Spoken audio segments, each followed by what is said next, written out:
friends, good morning. Welcome to our YouTube family again. So आप सब तो जानते ही हैं कि हम लोग डेली ब्लॉग के साथ ट्रैवल ब्लॉग्स भी बनाते हैं और आपको ट्रैवल ब्लॉग्स हमारे बहुत पसंद आते हैं, तो thank you so much for this and keep supporting. So thumbnail में आपने देख ही लिया होगा कि आज हम बात करने वाले हैं दुबई की आइटिनरी एंड वीज़ा प्रोसेस के बारे में बात. Because as a tourist destination Dubai का हाइप चल रहा है, तो दुबई कैसे जाए और दुबई जाके कौन से अट्रैक्शन प्लान करें और कैसे प्लान करें, आज उसके बारे में हम लोग इम्पोर्टेंट बात करने वाले हैं. सो आगे के प्लान अजय बताएंगे. जैसे कि मैडम ने कहा, दुबई कैसे पहुँचे, दुबई जाके कौन से अट्रैक्शन कवर करें, कैसे कवर करें. उससे पहले दुबई के वीज़ा प्रोसेस के बारे में कुछ इंपॉर्टेंट टॉपिक्स कवर कर लेते हैं. तो दुबई वीज़ा के लिए हमें क्या क्या डॉक्यूमेंट लगेंगे, कितने दिन लगेंगे, कितनी फ़ीस लगेगी, तो ये सब जानने के लिए हम बात करते हैं दुबई के वीज़ा प्रोसेस के बारे में. आपके पासपोर्ट की फर्स्ट एंड लास्ट पेज की स्कैन कॉपी. जी हाँ, दुबई वीज़ा अप्लाई करने के लिए स्कैन कॉपी भी चलेगी, बिकॉज आपको कहीं पासपोर्ट को किसी एम्बेसी में भेजने की ज़रूरत नहीं है. दुबई का ई वीज़ा होता है, तो आप किसी भी ट्रैवल एजेंट के थ्रू इस वीज़ा को प्रोसेस करवा सकते हो.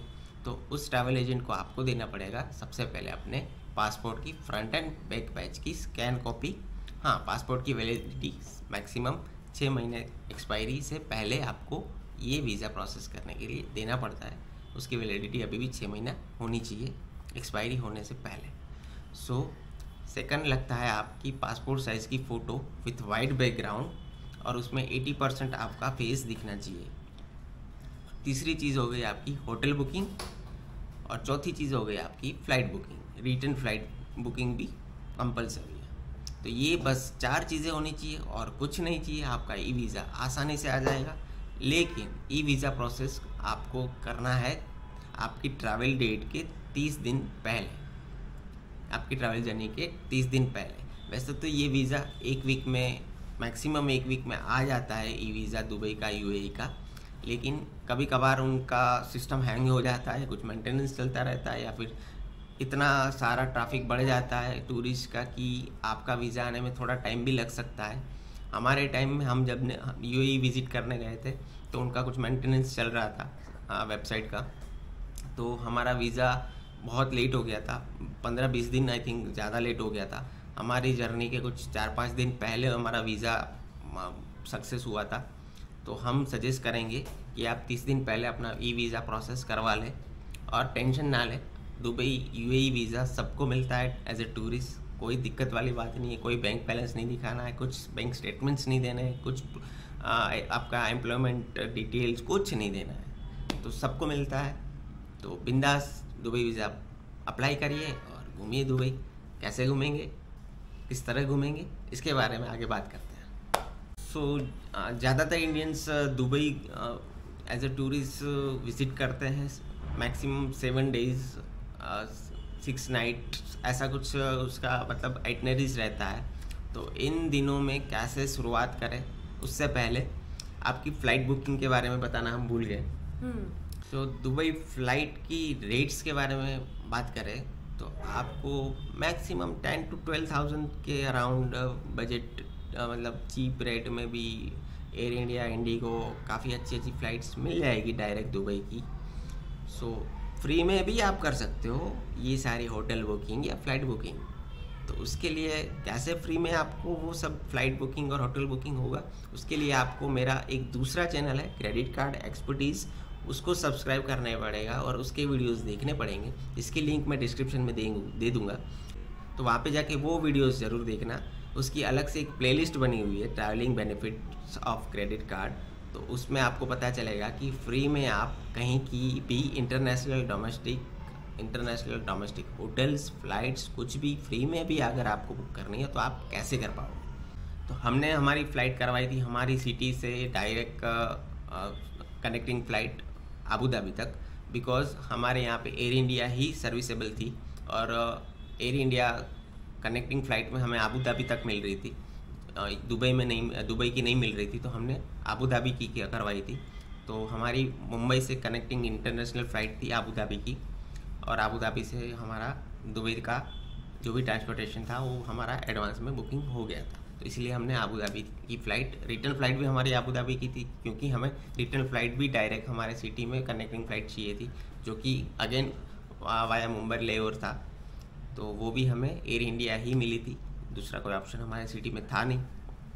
अच्छी थी सर्विस, कुछ बुरी नहीं थी, हम तो सेटिस्फाइड थे, टाइम से थी, कुछ हमें दिक्कत नहीं हुई थी। तो ये हो गई फ़्लाइट बुकिंग की बात। अब बात करते हैं होटल्स के बारे में। तो अगर आप हमारी तरह प्योर वेजिटेरियन है तो आप बर दुबई एरिया ही प्रिफर करें अपने होटल बुकिंग में, क्योंकि बर दुबई एक ऐसा एरिया है जहां मोस्टली इंडियन रेस्टोरेंट्स आपको मिल जाएंगे। सब लोग हिंदी बोलते हैं ज़्यादातर वहाँ पे, और वो ऐसा लगता है कि जैसे हम इंडिया के दिल्ली वाले करोल बाग वाले एरिया में घूम रहे हैं। तो फूड भी अच्छा रहता है वहाँ पे, इंडियन रेस्टोरेंट्स रहता है, तो अपने जैसा ही स्वाद मिल जाता है अपने को, और इतना कॉस्टली भी नहीं रहता है। और सबसे मेन बात, जो दुबई में लोग शॉपिंग करने जाते हैं ना जो एरिया में, वो बर दुबई के आसपास ही है, जैसे मीना बाज़ार हो गया, गोल्ड सुक हो गया। तो ये सारे एरिया में आप डेली जब जब आपको फ्री टाइम मिलता है आप आराम से घूमने निकल सकते हो, और अपने फ्रेंड्स के लिए शॉपिंग भी कर सकते हो। तो बर दुबई फॉर वेजिटेरियन और लोअर बजट वाले जो भी ट्रैवलर दुबई जा रहे हैं उनके लिए बर दुबई बेस्ट ऑप्शन है। आपको वहाँ पे 3 स्टार 4 स्टार होटल आराम से चीप रेट में मिल जाएंगे। और मतलब होटल इतने भी पूरे नहीं होते, क्योंकि वो यूएई है, दुबई है, तो वहाँ की 3 स्टार होटल भी 5 स्टार जैसे सर्विसेज देती है। तो ये कोई होटल बुकिंग की बात। और जिनका बजट थोड़ा हाई है और जो मतलब लग्जरियस रेस्टोरेंट्स में जा सकते हैं, वहाँ भी इंडियन फूड आसानी से मिलता है, तो वो अपनी होटल दुबई डाउनटाउन एरिया में रखें, क्योंकि वहाँ से आपको जो भी दुबई स्काईलाइन का व्यू चाहिए वो मिलेगा। और वहाँ पे जो भी रेस्टोरेंट्स रहेंगे वो महंगे रहेंगे, इंडियन फूड तो मिलेगा लेकिन थोड़ा महंगा मिलेगा। और उससे भी हायर बजट वाले जो हैं वो अपना होटल रख सकते हैं पाम जुमेरा के आसपास, JBR के आसपास। तो वहाँ पे सीधा आपको पाम जुमेरा से सीधा दुबई का स्काईलाइन दिख रहा है। पाम जुमेरा बीच पे ज़्यादातर एक्टिविटीज़ रात को आप थोड़ा हलचल रहती है वहाँ पे, तो वो एक बेस्ट है, लेकिन वो हो गया थोड़ा हायर से भी हायर बजट वालों के लिए। तो अब बात करते हैं दुबई की आइटनरी डे वाइज। सो आगे बढ़ते हैं हम आइटनरी के बारे में। तो सबसे पहले अगर आप दुबई कभी भी पहुंच रहे हो, चाहे लेट नाइट पहुंच रहे हो चाहे अर्ली मॉर्निंग पहुंच रहे हो, दुबई का फर्स्ट डे आपको थोड़ा लेज़ी रहेगा, क्योंकि आपने इतना ट्रैवल करके UAE पहुंचे हैं। तो सबसे पहला दिन आपको थोड़ा ऐसे रिलैक्स रहेंगे तो अच्छा रहेगा, और आपकी सारी एक्टिविटीज़ आप शाम से शुरू कर सकते हो। सबसे पहले आप जा सकते हो पाम व्यू देखने के लिए, इवनिंग में सनसेट वहाँ पे देखिए। और रात को या तो दुबई 2 क्रूज़ या याट आप बुक कर सकते हो, लेकिन दुबई 2 क्रूज़ बुकिंग करने में इतना ध्यान रखना कि चाहे आप कहीं से भी बुकिंग करवाएं, ये दुबई 2 क्रूज़ ही नहीं, दुबई की किसी भी एक्टिविटीज़ को आप बुक कर रहे हो तो ये बात ज़रूर याद रखिएगा, चाहे नॉट फॉर इंडियंस ओनली, कहीं से भी कोई भी टूरिस्ट दुबई में आ रहा है ना, चाहे आपका इंडिया का कोई भी ट्रैवल एजेंट हो, वहाँ का लोकल एजेंट उनके साथ टाइप रहता है, तो सारे मिक्सअप हो जाते हैं वहाँ पे जाके। तो अगर आपका एज अ शेयरिंग बेसिस पे ट्रांसपोर्टेशन है ना दुबई में, तो सारे ट्रैवल एजेंट के अलग अलग सिटी से आए हुए टूरिस्ट आपको वहाँ पे मिलेंगे, और सबका सेम ही एक्सपीरियंस रहता है। चाहे आप गुजरात से जाओ, महाराष्ट्र से जाओ, पंजाब से जाओ, कहीं से भी जाओ, वहाँ पे जाके सबको मिलना ही है, अगर आपका शेयरिंग बेसिस पे सब कुछ बुक। सबका ज़्यादातर पहला इंटरनेशनल ट्रिप आजकल इंडियंस का दुबई है, जैसे हमारा था। तो पहले ट्रिप में इतना कुछ एक्सपीरियंस होता नहीं है लोगों को, तो वो ज़्यादातर शेयरिंग बेसिस पे सारे अट्रैक्शन पहले से एडवांस में बुकिंग करके चलते हैं। तो उसमें दिक्कत ये आती है कि हमें पता नहीं है कि वहाँ पे अलग अलग सर्विसेज रहती है। जैसे फॉर एग्जांपल अब स्टार्ट करते हैं 2 क्रूज से, तो उसमें अपर डेक और लोअर डेक में बंद रहता है, पूरा AC डेक होता है, और अपर डेक में आपको पूरा दुबई की स्काईलाइन का व्यू मिलता है। और 2 क्रूज 2 जगह पे चलती है, एक दुबई मरीना पे और एक दुबई क्रिक पे। जो दुबई क्रिक वाली 2 क्रूज है, वहाँ का एक्सपीरियंस थोड़ा लोअर है, लोअर क्वालिटी वाला है, मतलब वहाँ की उसकी टिकट्स भी थोड़ी कम है, तो आप चीपर रेट्स वाले 2 क्रूज रहते हैं वहाँ पे। उसका खाना भी थोड़ा ठीक ठीक रहता है, वेजिटेरियन ऑप्शन ज़्यादा कुछ अच्छे नहीं मिलते वहाँ पे। उस 2 क्रूज़ की बात कर रहा हूँ। हाँ, आपको दुबई मरीना की 2 क्रूज़ जो है वो बुक करनी है। वो आपको लेके जाएगी दुबई फ्लायर वाले लोकेशंस पे, और आपको वहाँ से दुबई की पूरी स्काईलाइन दिखेगी, तो वो व्यू काफ़ी अच्छा रहता है। और आपको अपर डेक स्पेशली बुक करना है 2 क्रूज़ में। स्पेशली आप अपने ट्रैवल एजेंट को बता देना, जो स्पेसिफिकेशन में हम बताने वाले हैं इस वीडियो में, वो सारी चीज़ें आप अपने ट्रैवल एजेंट को पहले से ही बता दें, सो दैट आप अच्छे से वो सर्विस एंजॉय कर पाए जो आपके ट्रैवल एजेंट आपको प्रोवाइड करने वाले हैं। ये हो गई 2 क्रूज़ की बात। तो उसमें आपको 3 से 4 घंटे आराम से जाने वाले हैं, तो इस तरह से प्रिपेयर होके ही जाना। आप लेट नाइट 11:30-12 बजे तक अपने होटल पे वापस पहुंचोगे। सो डे 2 पर जैसे कि अजय ने बताया कि आप बर दुबई में अपना होटल रखते हो, तो मीना बाज़ार पूरा कवर कर सकते हो, और मीना बाज़ार के आसपास के जो भी अट्रैक्शन है वहाँ पर बहुत कुछ देखने लायक है, तो आप वो भी कवर कर सकते हो। मीना बाज़ार कवर करना है मतलब खर्चा, बाबा रे खर्चा, मैडम ने करवाया था खर्चा बहुत सारा वहाँ पर। तो जैसे कि हमारा डे 2 था, हम मॉर्निंग में मीना बाज़ार घूम रहे थे और मैडम ने हमें परचेस करवाया। लेकिन जैसे मेरा मन था ही, तो हमने आईफोन लिया था वहाँ से, जो कि दुबई में जाना है तो आईफोन तो लेना बनता ही है। उस टाइम पे चल रहा था आईफोन 14, आई थिंक, हाँ 14 प्रो मैक्स। तो हमें वो काफ़ी अच्छी प्राइस पे मिल गया था, जो कि मिलता है। वो स्टोर का नाम था सिटी चॉइस।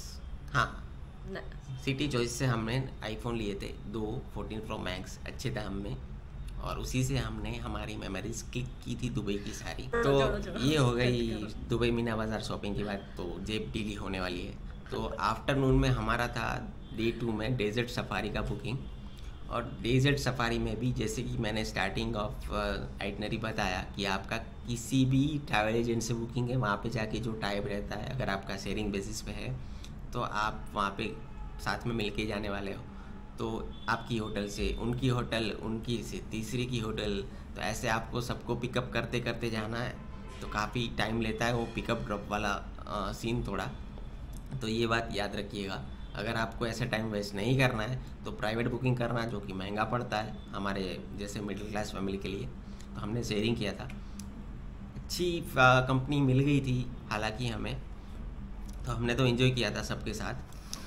तो वहाँ पे भी जैसा मैंने बताया कि वीआईपी डेजर्ट कैंप्स रहते हैं, और एक ही कैंप में वीआईपी सर्विस और लोअर सर्विसेज रहती है। तो बाई स्पेसिफिकली आप अपने ट्रैवल एजेंट को बता देना आपकी जो भी रिक्वायरमेंट्स रहती है। आपको वीआईपी वाला ट्रीटमेंट चाहिए, आपके टेबल पे सर्व करने वाला, या फिर आपको हमारी तरह बुफे में लग के वहाँ पे डिनर वगैरह जो कि सर्विसेज मिलने वाली है वो करनी है। तो डेजर्ट सफारी का स्टार्टिंग रहता है हमारा 3 PM से हो गया था, और वहाँ पहुँचते पहुँचते हमारे 4 साढ़े 4 बज गए थे। और पहले जाके वहाँ पे डेजर्ट में जो भी एक्टिविटीज़ रहती है बाहर के एरिया में वो करवाते हैं। उसके बाद प्रॉपर आपको डेजर्ट में ले जाते हैं, प्रॉपर रोलर कोस्टर राइड करवा के अपने टाटा सफारी जो भी आपकी SUVs रहती है। तो कैसा लगा था वो एक्सपीरियंस? बहुत ही अमेजिंग था, वो आप ज़रूर ट्राई करना। सो डेजर्ट सफारी तो दुबई में जाएंगे तो मस्ट ही है। तो आप जैसे ही वो रोलर कोस्टर वाली राइड ख़त्म करोगे और बीच में जाओगे, आपका फ़ोटो स्टॉप के लिए स्टॉप होगा, अच्छे अच्छे फ़ोटो क्लिक करोगे जैसे हमने किए थे। और उसके बाद एक्टिविटीज़ भी उधर रहती है। हाँ, वो स्लाइडिंग वगैरह सारा जो भी एक्टिविटी रहता है आपको करना है तो कर सकते हो। और उसके बाद आपको ले जाया जाता है जैसे इवनिंग टाइम पे कैंप साइट पे, वहाँ पे केमल राइड वगैरह जो भी आपको करना है आप कर सकते हो, आपके सब इंक्लूडेड रहता है उस पैकेज में।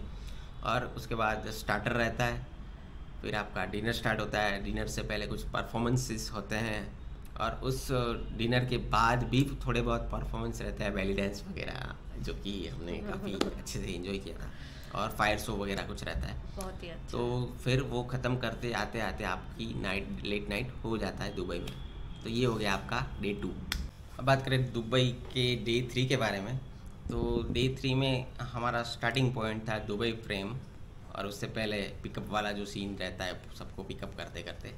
तो दुबई फ्रेम पहुँचते पहुँचते हमारे 10 साढ़े 10 बज गए थे। और दुबई फ्रेम अगर आपको अंदर जाना है तो उसके लिए आप पैकेज में इंक्लूड करवा देना वो भी, तो वो टाइम थोड़ा लेगा। तो आपका दुबई सिटी टूर डे 3 में रहता है बेसिकली, तो वो डे 3 इस तरह से आप प्लान करना। अगर आपको सब अट्रैक्शन के अंदर जाके भी कवर करना है सब कुछ, या फिर सिर्फ फ़ोटो स्टॉप के लिए रुकना है। तो बजट ट्रैवलर जो रहते हैं वो फ़ोटो स्टॉप के लिए रुकते हैं, तो दुबई फ्रेम होता है उनका उस दिन। उसके बाद वो जाते हैं फ्यूचर ऑफ म्यूज़ियम दुबई में, वहाँ पे उनका फ़ोटो स्टॉप रहता है, अंदर जाना है तो इस हिसाब से आपका टाइम लगेगा। फिर वहाँ से वो जाते हैं दुबई की मोस्ट एक्सपेंसिव होटल वाले व्यू में, जो कि आपने बॉलीवुड में देखा है, ज़्यादातर दुबई विज़िट करने वालों के वीडियोज़ या फ़ोटोज़ में देखा है। दुबई की अटलांटिक जो होटल है, वहाँ का जो गेट जैसा जो होटल का जो व्यू है, वहाँ पे आपको फ़ोटो स्टॉप के लिए रोका जाता है। वो बात याद रखना, वहाँ पे पार्किंग्स नहीं होते हैं ऐसे दुबई सिटी टूर जो करवाते हैं उनके लिए, जो मतलब जैसे ज़्यादातर जो दुबई सिटी टूर में निकलते हैं वहाँ पार्क नहीं करते हैं वहाँ के ड्राइवर्स, वो बस एक राउंड लगा के आते हैं। तब तक आपको 5-10 मिनट का जो भी टाइम मिल जाता है उसमें आपको अपने फ़ोटो क्लिक्स करने रहते हैं, तो वो याद रखिएगा। अगर आपको ऐसे नहीं करना है हड़बड़ी में, तो पहले से ही अपने एजेंट को बता देना कि भाई हमें प्रॉपर टाइम चाहिए, तो दूर जा कहीं जा पार्क करने हमें नहीं लेना देना है, हमें आराम से यहाँ पे फ़ोटो क्लिक्स वीडियोस या रील्स जो भी बनानी है आपको बनानी है। तो वहाँ से आपको जुमेराह बीच पे लेके जाते हैं, वहाँ भी अपनी एक जो आइकॉनिक होटल का व्यू रहता है, वहाँ पे भी आपने बॉलीवुड या किसी की फ़ोटोज़ या वीडियोज़ में देखा होगा सीन्स। वहाँ पे प्रॉपर पार्किंग है, वहाँ पे आपको इनफ टाइम मिलता है फ़ोटोज़ और रील्स बनाने के लिए उस बीच। लेकिन ये सब कवर करते करते अगर आपका दुबई सिटी टूर में बुर्ज खलीफा भी इंक्लूडेड है और दुबई मॉल भी इंक्लूडेड है, तो थोड़ा हड़बड़ी रहती है उस दिन। तो दुबई बुर्ज खलीफा का स्लॉट हमारा 2 बजे का था, तो हमारे लिए थोड़ा हड़बड़ी वाला सीन था। हमें दुबई मॉल के अंदर बुर्ज खलीफा पे एंट्री पॉइंट पे पहुँचते 3:30 बज गए थे। हमारा स्लॉट था 2 बजे का। लेकिन ऐसे आपका भी अगर स्लॉट मिस हो जाता है या फिर थोड़ा लेट हो जाता है तो डरना मत, आराम से आपको एंट्री मिल जाएगी। तो दुबई बुर्ज खलीफा पे ऊपर हम 24th फ्लोर पर 25th फ्लोर पर विज़िट किए थे, और नीचे उतरते उतरते हमारी शाम हो चुकी थी। और बात करें दुबई मॉल की, तो हम तो पूरा दुबई मॉल क्रॉस करके वो बुर्ज खलीफा के एंट्री पॉइंट पे पहुंचे थे, भागम भागी दौड़ा भाड़ी करके। आपको आराम से दुबई मॉल कवर करना है तो पूरा एक आधा दिन आप रखना, क्योंकि दुबई मॉल इतना बड़ा है। हम तो एक पूरा फ्लोर भी कवर नहीं कर पाए थे, क्योंकि वहाँ पे पूरा एक्वेरियम वगैरह आपने देखा होगा फोटोज और वीडियो में रहता है। तो वो सब कुछ अगर आपको कवर करना है तो एक हाफ डे आप दुबई मॉल के लिए रखना। और ये सिटी टूर अगर आपका अर्ली स्टार्ट हो रहा है तो आप शाम को बुर्ज खलीफा का सनसेट वाला व्यू रखना आपकी टूर में प्लान में, और वो सनसेट व्यू आप एंजॉय करके फिर दुबई फाउंटेन जो iconic fountain show light show रहता है बुर्ज खलीफा के नीचे दुबई मॉल में, वो एंजॉय करना। और लेट नाइट का पिकअप रखना वापस आपकी होटल जाने के लिए, सो दैट आप दुबई मॉल को अच्छे से वहाँ का जो भी एटमॉस्फेयर है वो एंजॉय कर पाओ। तो ये हो गया दुबई का डे 3। डे 4 में अगेन मॉर्निंग में हमारा फ्री टाइम, तो हमारा मीना बाज़ार, गोल्ड सूक, वहाँ पे मैडम ने थोड़ी रिंग परचेज़ करवाई थी, जो कि हमने बड़ी मुश्किल से मना के हमने दिलाई थी कि ले लो कोई बात नहीं, एंजॉय करने आए हैं। वहाँ पे गए और डायमंड रिंग नहीं लिया तो फिर क्या बात हो। गोल्ड, स्पेशली दुबई का गोल्ड ले लेना, थोड़ा बहुत, ज़्यादा मत लेना, कस्टम वाले परेशान करेंगे। तो डे 4 में हमारा दुबई का गोल्ड शूक हो गया सुबह में मॉर्निंग में। उसके बाद थोड़ा फ्री टाइम हमने ज़्यादा रखा था मॉर्निंग में, क्योंकि एवरी डे आप लेट नाइट वापस आते हैं और फिर अगले दिन तुरंत शुरू करना थोड़ा मुश्किल रहता है, स्पेशली अगर आपके साथ किड रहेगा। हमारे जैसे हमारी बच्ची हमारे साथ थी 5 साल की, तो हमारा थोड़ा फ्री टाइम बीच बीच में ज़्यादा रहता था। तो डे 4 में आफ्टरनून में हमारा स्टार्ट हुआ लंच के बाद मेरीगल गार्डन, और काफ़ी अच्छी जगह है, बहुत अच्छे से उन्होंने आर्टिफिशियल गार्डन्स बनाए हुए हैं, फोटोजेनिक है, आपकी अच्छी रील्स बनेगी वहाँ पे, तो वो आप ज़रूर इंक्लूड करना मेरीगल गार्डन अपने आइटनरी में। और उसके बाद इवनिंग में आपका रहता है ग्लोबल विलेज भी मस्ट इंक्लूडेड रखना, क्योंकि वहाँ पे सारी कंट्रीज़ के डोम्स बने हुए हैं, सारी कंट्रीज़ की अच्छी चीज़ें, अच्छे प्रोडक्ट्स अगर आपको वहाँ पे देखने हैं, शॉपिंग करनी है तो आप कर पाओगे। फन फेयर भी लगा है बच्चों के लिए, अच्छी राइड्स हैं वहाँ पे, अच्छे फूड स्टॉल्स भी है वहाँ पे, लेकिन काफ़ी बड़ी जगह है, अगर पूरा ग्लोबल विलेज आपको कवर करना है तो पूरा एक दिन चाहिए, तो आप उस हिसाब से जाना। अगर आपको पूरा कवर करना है तो पूरा एक दिन चाहिए। पूरा एक दिन चाहिए, लेकिन वहाँ पे अगर दिन में जाओगे धूप में मज़ा नहीं आएगा आपको, तो इवनिंग में जाना, जितना हो सके कवर करना और एंजॉय करना। सो आपके साथ बच्चे वगैरह रहेंगे तो आपको वहाँ पे स्ट्रोलर वगैरह रेंट पे मिलता है, तो आप उनको वहाँ पे बिठा के पूरा घूमते रहना, क्योंकि चलना बहुत है उसके अंदर। तो स्ट्रोलर लेना मत भूलना, क्योंकि बच्चे काफ़ी परेशान करेंगे, और स्ट्रोलर रहेगा तो उनको थोड़ा ईजी रहेगा आपके लिए भी। पर 1 आवर आपको वहाँ पे कुछ 10 दिराम के आसपास कुछ रेंट लगता है, तो 3-4 घंटे तक ले लेना। और अगर आप जल्दी फ्री हो जाते हैं तो आप वापस उसको डिपॉजिट कर दोगे, तो आपको बाकी के पैसे वो रिफंड कर देते हैं। तो ऐसा कुछ फिक्स नहीं रहता अमाउंट। आप जल्दी तो आओगे ही नहीं, इतना अच्छा देखने का छोड़ के क्या ही आप जल्दी आओगे। हमने तो मुश्किल से 4 या 5 कंट्री कवर कर पाए थे हम लोग वहाँ पे। 30-35 कंट्रीज़ के डोम्स वगैरह रहते हैं वहाँ पे, बहुत बड़े बड़े।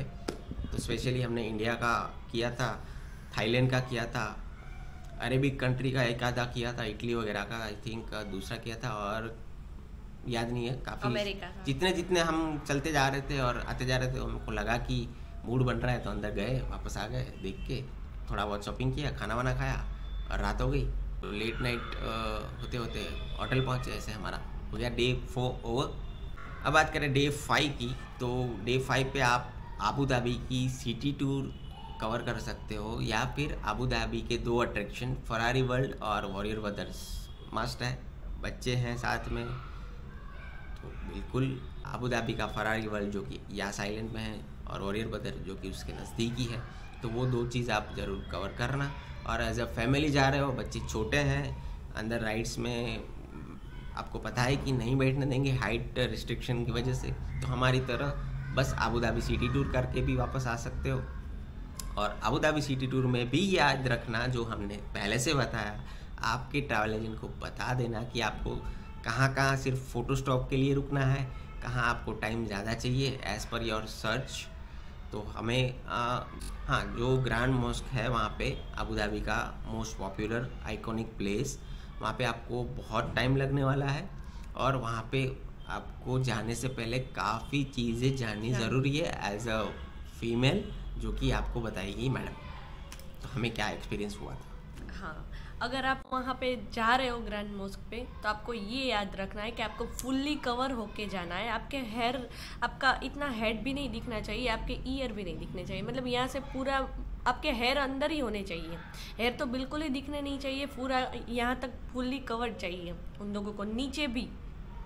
तो ऐसे ध्यान रखना कि आपके बाल जो है ऐसे खुले नहीं होने चाहिए, आपको हेयर टाई करने हैं, पूरा फुल्ली कवर्ड होके जाना है आपको। हमें तो पता था, तो हम लोग तो अपने मीना बाज़ार से ही स्कार्फ वगैरह परचेज़ कर लिए थे, क्या क्योंकि वो 10 दिरहम में वहाँ मिल जाते थे स्कार्फ वगैरह। क्योंकि एडवांस में हम लोग के साथ जो ट्रैवल कर रहे थे वो एक दिन पहले जाके आए थे, तो उन्होंने बता दिया था कि ये ध्यान रखना। लेकिन फिर भी मैडम का जीन्स में कुछ जो होता है ना फटा हुआ, जो फैंसी, उनकी वजह से हमें एंट्री नहीं मिल रही थी। तो ये तो अच्छा था कि एक्स्ट्रा पेयर और एक्स्ट्रा कुछ लेके गए थे, और कार में रखा हुआ था हम लोगों ने।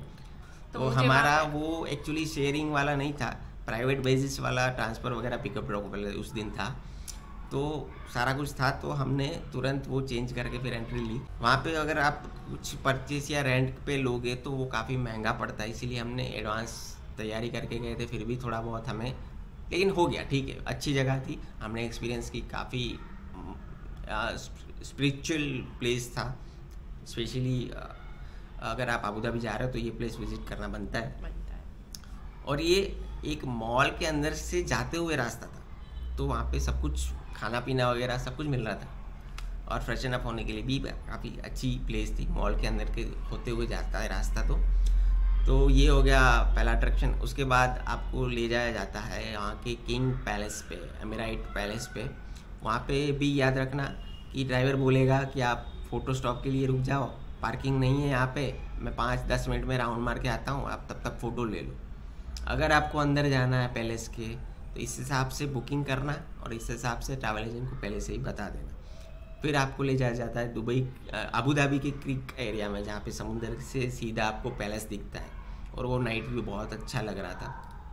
कुछ हेरिटेज प्लेस भी रहती है अबू धाबी में, जो कि हमारे साथ जो ख़राब एक्सपीरियंस हुआ था उस दिन कि हमारा ड्राइवर हमें पिकअप करने ही दुबई में लेट आया था, उसकी वजह से अबू धाबी पहुँचते लेट हो गए, और सब अट्रैक्शन कवर करते करते हमें कुछ देखने नहीं मिला वो 1-2 प्लेस, क्योंकि वो सब बंद हो चुके थे। तो ये बात ज़रूर ध्यान रखना। और स्पेशली ड्राइवर के बारे में, वो काफ़ी लेट आते हैं आपको पिकअप करने, अगर शेयरिंग बेसिस पे रहता है, क्योंकि सबको लेते आते आपके पास तो लेट ही हो जाना है। और उनकी भी गलती नहीं है ड्राइवर की, क्योंकि उनका शेड्यूल ही ऐसा बना हुआ होता है, उनके साथ जो टाइप रहता है उनका, कि एक कस्टमर से दूसरे से तीसरे, वो खुद भी इतने आराम नहीं करते और डे नाइट पूरा ड्राइविंग करते रहते हैं, क्योंकि ऑब्वियसली दुबई आए, पैसा कमाने आए। तो ये थोड़ा ट्रैवल एजेंसीज़ को ध्यान रखना चाहिए कि ऐसे बैड एक्सपीरियंसेस ना हो कस्टमर्स को। और आप जाने से पहले ये वीडियो देख के जा रहे हैं तो सब कुछ पहले ही नोट डाउन करके जाना, और आपके एजेंट को बता के जाना कि ये चीज़ें ध्यान में रख। अब हो गया डे 6। सो डे 6 में आप दुबई का most popular Atlantic water park ले सकते हो अपने आइटनरी में, अगर आपके पास ज़्यादा दिन का टाइम है, अगर आपके पास बजट है तो ये आप इंक्लूड कर सकते हो। ऑब्वियसली पूरा दिन आपका वहाँ जाएगा। सो डे 6 आपका वहीं ख़त्म होगा, और दुबई के छोटे मोटे डेस्टिनेशन अगर आप उस दिन कवर करना चाहते हो तो शाम में वो भी कवर कर सकते हो। और डे 7 में आपका अगर अर्ली मॉर्निंग फ़्लाइट रहे या आफ्टरनून फ़्लाइट है तो इस हिसाब से आपका होटल चेकआउट रहेगा, और फिर आप पहुँच जाओगे अपने एयरपोर्ट पे, और आपकी जर्नी यहीं समाप्त होगी। एयरपोर्ट पे भी अगर आपने कुछ शॉपिंग वगैरह किया है तो उसके लिए GST रिफ़ंड का जो भी काउंटर रहेगा, ग्रीन काउंटर, उस पर जाके वो रिफ़ंड लेना ज़रूर से, मतलब वो रिफ़ंड ज़रूर से मतलब याद करके ले लेना, क्योंकि काफ़ी रिफ़ंड मिलता है। हमारे जो शॉपिंग वगैरह किया थे हमने, उसका रिफ़ंड हमें अच्छे से वहाँ पे आराम से मिल गया था, कोई दिक्कत नहीं होती। आपको बस आपका बिल दिखाना है, वो चीज़ दिखानी है, और उसका रिफ़ंड आपके जो भी प्रीफर क्रेडिट कार्ड हो गया या फिर बैंक अकाउंट, जो भी आप डिटेल वहाँ पे दोगे उस पर 10 या 15 दिन में रिफ़ंड आ जाएगा। तो यही था दुबई आइटनरी, और ये वीडियो स्पेशली उन लोगों के लिए था जो पहली बार इंटरनेशनल ट्रिप पे जा रहे हैं और ट्रैवल एजेंट के थ्रू जा रहे हैं। सो स्पेशली ऐसे टूर पैकेजेस देख के जा रहे हैं, 35,000 में दुबई पर पर्सन, 40,000 में दुबई पर पर्सन, 50,000 में दुबई पर पर्सन, कुछ नहीं होता इसमें। तो वो बस बोलने की बातें होती है, उसमें आपको बस दिखा दिया, फोटोस्टॉप हो गया, कुछ नहीं होता है उसमें। अब तो दुबई में डे बाई डे नई चीज़ें बनती रहती है। सो आप इस हिसाब से थोड़ा बहुत सोच समझ के और पूछ के जाना कि क्या क्या स्पेशली उसमें दिक्कतें जो हमें हुई है वो ना हो। और बात करें दुबई के इस आइटनरी के बजट के बारे में, कितना खर्चा होगा, कितने पैसे लगेंगे आपको ये सब कवर करना है, इतना एंजॉय करना है। तो अगर आप एज अ फैमिली जा रहे हो हमारी तरह, एक किड है आपके साथ 5 साल का, 6 साल का, 7 साल का, व्हाटएवर, तो अराउंड आपको 2 से 2.5 लाख का बजट रख के जाना है। उसमें आपका पूरा कवर हो गया, पूरी फैमिली कवर हो गई। तो पर पर्सन 1 लाख और 1,25,000 के अराउंड आप पकड़ सकते हो अगर आप ट्रैवल एजेंट के थ्रू जा रहे हो तो। और आप अपने हिसाब से जा रहे हो तो वो खर्चा थोड़ा कम हो जाएगा, लेकिन उसमें आपको थोड़ी परेशानी हो सकती है। और अगर आप पर्सनल ट्रांसफ़र चूज़ करते हो पिकअप ड्रॉप के लिए तो वो खर्चा थोड़ा बढ़ जाएगा, वो 2.5 से 3 लाख हो जाएगा। तो दुबई जा रहे हो एज अ फैमिली तो 2 लाख मिनिमम और 3 लाख मैक्सिमम, उसमें आप आसानी से सब कुछ एंजॉय कर पाओगे, सारे अट्रैक्शन का और मेन कर पाओगे, और अपना UAE ट्रिप को एंजॉय कर पाओगे। तो बस आने वाले इंटरनेशनल ट्रिप्स और डोमेस्टिक ट्रिप्स के लिए देखते रहिए हमारे वीडियोस, ट्रैवलिंग ब्लॉग्स और डेली ब्लॉग्स। सो आपको ही पता चले कैसा रहता है हमारा एक्सपीरियंस और उससे आप भी इंजॉय करोगे, आप भी हमारे साथ लगेगा कि घूम रहे हो। तो देखते रहिए, और thank you so much for watching this video. यूं ही सपोर्ट करते रहना। चैनल को अगर सब्सक्राइब नहीं है तो सब्सक्राइब ज़रूर कर लेना। वीडियो को अगर लाइक नहीं किया तो लाइक ज़रूर करना, और आगे अपने फ्रेंड्स और फैमिली में शेयर भी करना, ताकि उनकी भी आने वाली UAE की ट्रिप थोड़ी सी स्मूथ हो जाए इस वीडियो को देखने के बाद। तो thank you so much, bye bye.